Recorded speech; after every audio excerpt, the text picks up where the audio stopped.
Assalamualaikum warahmatullahi wabarakatuh. Bismillah walhamdulillah. Wassalatu wassalamu ala rasulillah Sayyidina wa maulana Muhammad bin Abdillah wa ala alihi wa sahbihi wa mawalah.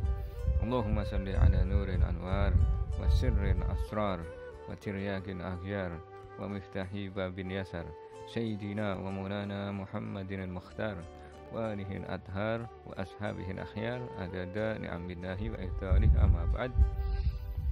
Hadirin rahimahumullah, usulul ma'ashi salasan. Modal utama orang terjerumus ke dalam dosa itu ada 3 macam. Pintu masuk orang ke dalam dosa ada 3. Yang pertama al-jahlu, ya, bodoh. Jadi Imam Ali mengatakan tidak ada kemaksiatan yang lebih jelek dilakukan kecuali orang bermaksiat dalam keadaan bodoh. Kalau orang alim atau orang berilmu melakukan maksiat, jatuhnya ke dalam dosa. Tapi kalau orang bodoh, lebih jelek 1000 kali daripada orang alim atau berilmu yang jatuh ke dalam dosa. Kenapa demikian? Karena orang alim atau orang berilmu, ketika dia melakukan dosa, terdapat penyesalan di dalam hatinya, ya. Kejelekan yang mahal dalam dosa adalah apa coba? Penyesalan, ya. Ibnu Athaillah As-Sakandari mengatakan semua kemaksiatan yang membuat kita rendah diri, maka itu akan lebih baik daripada ketaatan yang membawa kita ke dalam kesombongan. Baru kita beribadah, jalan kita udah petantang petenteng, ya. Itu lebih jelek daripada orang yang melakukan kemaksiatan tapi menyesal. Setelah berbuat dosa, dia merendah, merasa hancur, gak pantas, ya, perasaannya demikian. Maka kata Allah Subhanahu wa taala, aku bersama orang yang ketika dia jatuh dalam dosa dan hatinya merasa hancur, malu, gak pantas, ya. Ketika itu dia kembali kepadaku, maka aku bersama dia, kata Allah Subhanahu wa taala.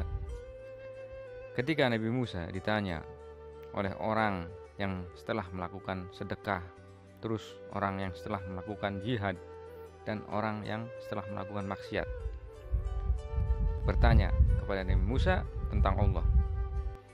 Ada orang yang setelah melakukan sedekah bertanya kepadaku tentang Engkau ya Allah, maka apa yang harus aku jawab?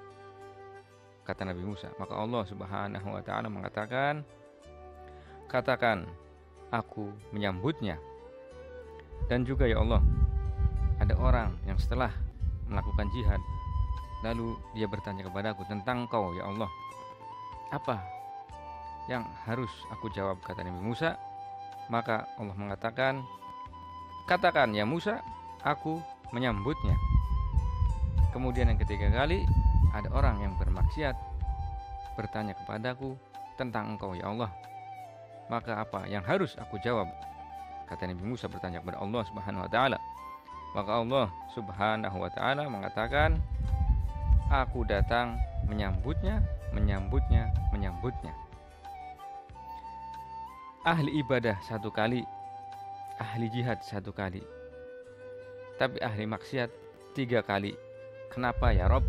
Kata Nabi Musa bertanya kepada Allah Subhanahu wa taala. Lalu Allah Subhanahu wa taala menjawab, ya Musa, orang setelah sedekah atau setelah jihad, dia punya sandaran dengan amalnya. Tapi jika orang ahli maksiat, dia tidak punya apa-apa, hanya bersandar kepadaku. Wa ma yatawakkal 'alallah fa huwa hasbuh. Siapa orang yang bersandar kepada Allah, semuanya akan Allah kabulkan. Ya, itu yang pertama. Yang kedua, asyahwa, syahwat atau nafsu, ya. Kata Sayyidil Walid Al-Habib Thaha bin Muhammad bin Thaha bin Yahya mengatakan, kendalikan nafsu dengan akal, akal kendalikan dengan hati, hati kendalikan dengan iman, iman kembalikan dengan takwa, takwa kembalikan dengan ikhlas, lalu dilanjutkan dengan la haula wala quwata illa billah, ya. Kemudian yang ketiga, as-sohbah, salah berteman, ya. Rasul sallallahu alaihi wasallam mengatakan orang itu tergantung agama temannya. Jika kita punya anak terus mondok, lalu anak kita hafal Al-Qur'an, hafal berbagai macam hadis, ribuan hadis, ya jangan kita andalkan itunya, ya. Dan kita andalkan itunya. Tapi lihat bersama siapa dia duduk, ya. Al-Habib Ahmad bin Umar bin Smith mengatakan, man jalasal asrar wa in kana minal akhyar fahuwa minal asrar.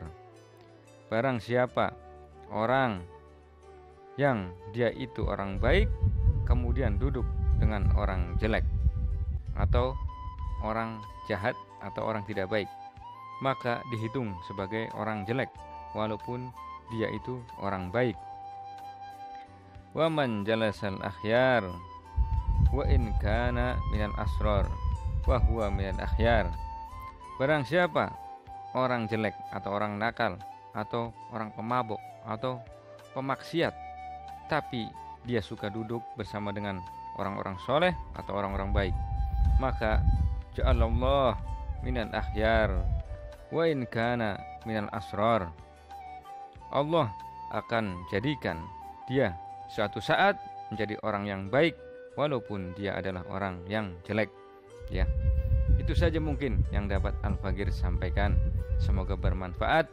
Mudah-mudahan kita semua dijadikan oleh Allah Subhanahu wa taala untuk bisa selalu duduk bersama dengan orang-orang soleh agar kita mendapat kebaikan di dalam menjalani hidup ini. Amin amin ya rabbal alamin. Kurang lebihnya Al-Faqir minta maaf. Wabillahi taufiq wal hidayah wal inayah walafu minkum. Wassalamualaikum warahmatullahi wabarakatuh.